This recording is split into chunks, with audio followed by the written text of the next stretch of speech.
facciata della chiesa della Santissima Annunziata, Santa Casa dei Goti, in provincia di Benevento, è raffigurato un giudizio universale da forte accento narrativo, opera di un artista campano della prima metà del XV secolo. Al centro è raffigurata la figura maestosa dell'Onnipotente. Ai suoi lati, sopra, sono alcuni serafini, sotto gli apostoli. Il dipinto è molto deteriorato all'estremità. Nella parte inferiore si vedono la Madonna e il Cristo in preghiera, con ai lati due angeli. A sinistra dall'alto sono raffigurati coloro che si sono salvati, anime elette oranti e plaudenti, una torre che sovrasta il regno di Dio, tre profeti, la porta del paradiso con ai lati due angeli.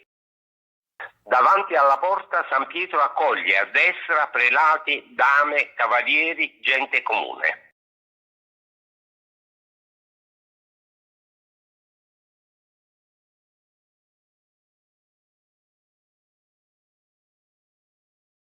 A sinistra un re con la sua corte sotto lo sguardo benedicente di cinque santi.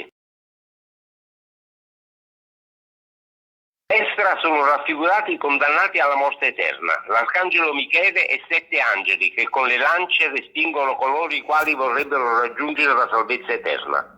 Moltitudini di anime, per alcune è indicato anche il peccato commesso. Madonna con un serpente. Un tondo, governanti e dame che hanno condotto una vita peccaminosa. L'enorme drago divora alcune anime dannate.